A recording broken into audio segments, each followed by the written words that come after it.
If Korra was the one who was there when the moon spirit got killed, do y'all think that Korra haters would be willing to give Korra the exact same grace that they have given Aang? Yes, my good friend, I would certainly hope so. As someone who has been called a Korra hater, I am in a unique position to give answers to your questions in this video, while providing full receipts and showing relevant clips. This of course allows us to provide logical evidence for what we are saying, and also tackle things properly without calling anyone who disagrees with us stupid, as you are doing right here. I mean, you're smarter than a Korra hater by default, because Korra haters argue with emotion, they argue with feelings, they're intellectually consistent, they're stupid in their very nature, but... Now let's begin, shall we?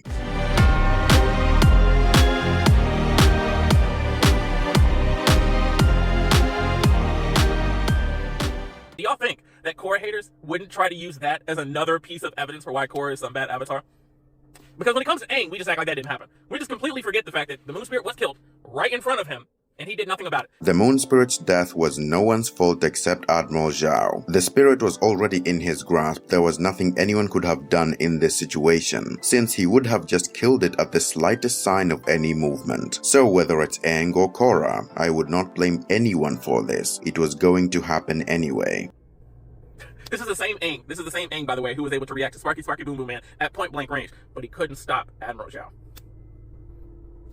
Okay, stop him how? Yes, Aang is fast, but in that position Zhao would have just killed the spirit immediately, so I'm not sure what you are getting at here. Now to provide proper context, which you seem to have failed to do, Admiral Zhao had already captured the spirit long before Aang and his friends were there. Be trying to kill us.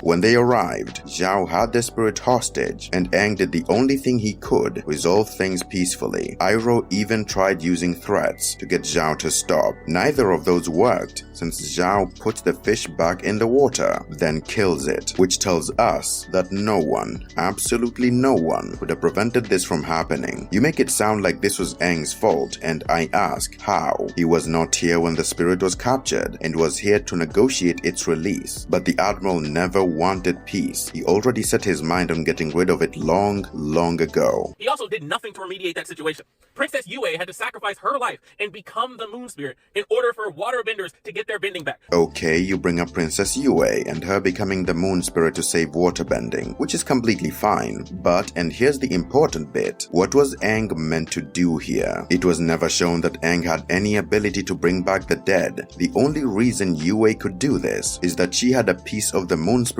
already inside her. All she did was merge that piece with the moon spirit and then took its place. So again, what was Aang meant to do here? And why are we making arbitrary statements that have no logical sense? Are you somehow aware of a secret avatar state method that the rest of us are not privy to? Because if so, do enlighten us, good sir. I would very much like to have your input. Do y'all think for a single second that Korra haters wouldn't try to bring up this fact to knock down Korra again if she was in that same situation? That is correct. No one with any logical thinking would try and pin this scene on anyone. Korra losing the avatar state in this scene is not directly her fault in the slightest. She lost a fight and suffered the consequences. The actual fair critique I have here is this should never have happened at all, since this can all be avoided by not choosing Unalaq over her own father, and Tenzin, who has been bending over backwards to do everything for Korra. Her choosing an uncle she barely knew, who was antagonistic towards her father, over the two people who raised and trained her, is the true issue I have, which would have led to most of season 2 just not happening at all. But this fight here, this scene, there was nothing she could have done in this moment to stop it. Korra felt incomplete as an avatar because her spiritual side was inept, and chose the fastest way she saw to fix that, Unalaq. She was impatient and chose someone she barely knew over the two father figures who have given her everything up to this point. And if you support Korra for this choice, that's perfectly fine. But it does strike me as strange that she was so willing to chase her own self-interest over the bond she has with her father and mentor, all because of a secret that she had no right to be told about, because it involved her father and not her. Interesting. These are the same Korra haters who try to bring up the fact that Korra lost Rava and Korra lost the connection to all the previous avatars and yada yada yada, whatever, right? These are the same people who bring that up. But then when you bring up the fact that the only reason why Unalaq even knew anything about Vaatu was because Team Avatar, Aang's Team Avatar, lied to Wan Shi Tong during his time, causing Wan Shi Tong to hate the avatars and was willing to work with Unalaq and give him the information that he needed to battle against the avatar. Oh good, you bring up a good point here actually. But you left something out. Wan Shi-tong should have never ever listened to Unalaq. Are we forgetting that the owl already hated humanity and doesn't allow them in there at all anymore? I'm taking my knowledge back. No one will ever abuse it again. This was due to Admiral Zhao burning down an entire segment of the library, cementing that spirit's hatred for humans. But Aang was able to convince the owl otherwise, yes, by lying, which made the owl hate the Avatar as well. So tell me why he would then go and trust a mortal. Mortals are so predictable.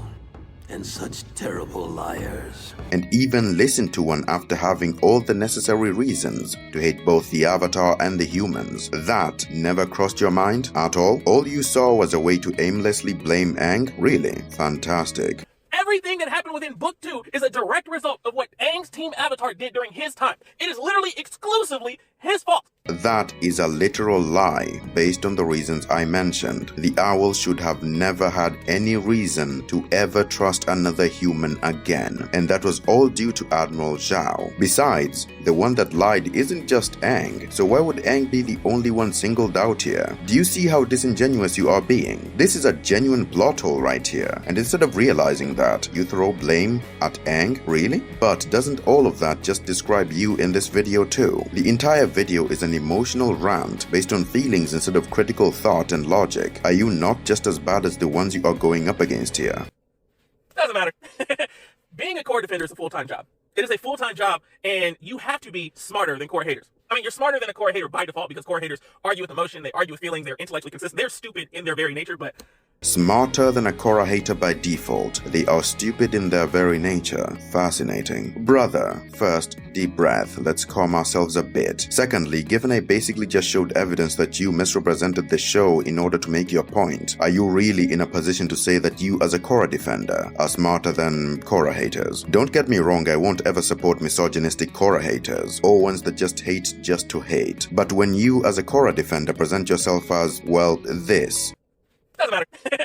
Being a Korra defender is a full-time job. It is a full-time job, and you have to be smarter than Korra haters. I mean, you're smarter than a Korra hater by default because Korra haters argue with emotion, they argue with feelings, they're intellectually consistent, they're stupid in their very nature, but...